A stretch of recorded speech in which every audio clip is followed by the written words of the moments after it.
UP board पाठशाला में आपका स्वागत है। आज की वीडियो में हम लोग 13,225 का वर्गमूल भाग विधि से ज्ञात करेंगे। चलिए भैया निकालते हैं इसका वर्गमूल हम लोग। सबसे पहले हम लोग ज्यों का त्यों जो है 13,225 को लिखेंगे, उसके बाद आगे का प्रोसेस जानेंगे।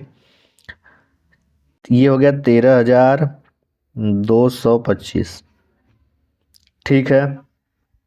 अब भाग विधि से वर्गमूल निकालने के लिए हम इकाई के अंक से या दाहिने से दो दो अंकों का जोड़ा बनाएंगे। जैसे एक अंक ये हो गया और ये दूसरा अंक हो गया, फिर जोड़ा बनाएंगे इधर से। अब एक तो अकेले है, तब भी हम इसका अकेले ही जोड़ा बना लेंगे। ठीक है। अब कुछ इस तरह हम चीना खींचेंगे और इधर चीना खींचेंगे। यहाँ पे हम भागफल को लिखेंगे जो हमारा वर्गमूल मिलेगा। अब जो पहला जोड़ा हमें एक मिला है उस पर हम विचार करते हैं। अब इस एक में हम ऐसी संख्या से भाग करेंगे जिसका वर्ग या तो एक हो या एक से छोटा हो। तो भैया एक का वर्ग करेंगे तो हमें मिलेगा एक, दो का वर्ग करेंगे तो चार। तो ये क्या हुआ कि एक का ही वर्ग करने पे हमें एक मिल गया है, यानी एक बार ही भाग जाएगा। हम पहले जोड़े में ऐसी संख्या से भाग करते हैं, या ऐसी संख्या से भाग करेंगे या तो उसका ऐसी संख्या से भाग करेंगे जिसका वर्ग या तो एक हो या एक के बराबर हो। तो भैया एक, चलिए इसको आगे अब भाग देते हैं। क्या करेंगे, सबसे पहले एक लिखेंगे यहाँ पे कुछ इस तरह, और इसके नीचे भी जितनी बार ले जाएंगे वो भी लिख देंगे, और भागफल में भी एक बार ले जाना है तो एक यहाँ लिख दीजिए। अब एक का गुणा एक में करके हम लिख देंगे यहाँ एक, फिर इस तरह पाई खींचेंगे, यहाँ पे जोड़ेंगे और यहाँ पे घटाएंगे। ये हो जाएगा, एक में से घटेगा ज़ीरो, एक में एक दो देंगे दो। थोड़ा सा स्पेस लेके यहाँ हम लिखेंगे क्योंकि आगे हमें यहीं पे काम करना है। अगला जोड़ा हम उतार लेंगे जैसे भाग में उतारते हैं। तो जोड़े में संख्या यहाँ उतरती हैं, 32 आ गया। अब हम क्या करेंगे, इस 32 में हमें भाग करना है तो हम यहाँ पे जो यहाँ पे खाली स्पेस है, जैसे इसके बाद जो खाली स्पेस हम छोड़े हैं यहाँ पे 1 से लेके 9 तक की संख्या लिखेंगे। और जैसे यहाँ हम एक लिखेंगे तो एक से गुणा करके देखेंगे इसके बराबर आ रहा है कि इसके छोटा है, छोटा। तो जैसे यहाँ दो है तो सबसे पहले एक लिख के एक से गुणा करके देखें कितना आ रहा है भैया 21। अब इसके आगे दो लिख लेते हैं, दो से ही गुणा करते हैं, कितना आ रहा है भैया, दो दुना के चार, दो दुना के 44। इसका मतलब हुआ भैया कि हम यहाँ पे जो संख्या लिखते हैं उसी से गुणा करके देखते हैं कि 32 आ रहा है या 32 से कम। तो हमें यहाँ या तो 32 चाहिए या 32 से कम चाहिए। तो यानी दो बार तो भाग जाएगा नहीं, 44 आ रहा है, केवल एक बार जाएगा। तो भैया हम यहाँ लिखेंगे एक, इसके नीचे भी लिखेंगे एक, और वर्गमूल यानी भागफल में यहाँ भी लिखेंगे एक।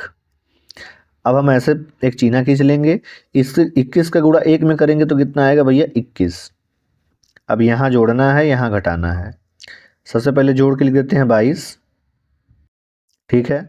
इसको दो में से घटाएंगे तो मिलेगा एक, तीन में से दो जाएगा मिलेगा एक। अब हमें अगला जोड़ा हम उतारेंगे भैया, क्या है 25। 25 को उतार लिया।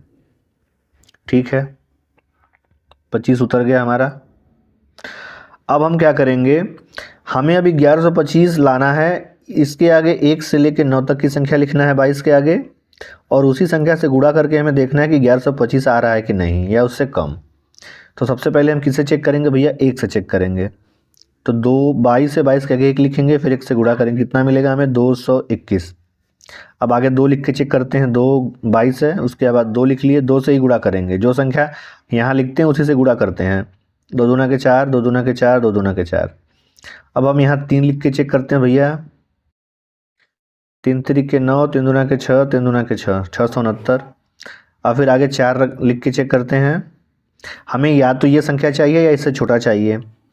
चार से गुणा करते हैं, कितना आएगा भैया, 4 चौक के 16, 4 दूना के 8 एक 9, 4 दूना के 8, 896। अब हम रखते हैं 5, 5 रख के चेक करते हैं भैया कितना आएगा, 5 5 25, 5 दूना के 10 दो 12, 5 दूना के 10, 5 5 25, 5 दूना के 10 दो 12, 5 दूना के 10 एक 11, 1125 आ गया। अब आगे लिखेंगे 226 गुणे 6, लेकिन हमें 1125 से चाहिए, यहाँ 1125 हमें मिल गया 5 बार में, तो हम 26 से चेक करने का कोई मतलब नहीं बनता है, इसको हटा देते हैं। अब यहाँ लिखेंगे 5, इसके नीचे भी लिखेंगे 5, और ऊपर भागफल में भी लिखेंगे 5। ठीक है। अब गुणा करके हम यहाँ चेक किए कितना आ रहा है, 5 गुणा करने पे 1125, तो 1125 हो गया। इसको जोड़ेंगे हो जाएगा 230, ये हो जाएगा 0 0 0 0। यानी हमें वर्गमूल कितना मिल गया भैया 13,225 का। 13,225 का वर्गमूल बराबर मिल गया हमें 115। जो यहाँ भागफल मिला है वही होता है हमारा वर्गमूल। ये हो गया हमारा आंसर।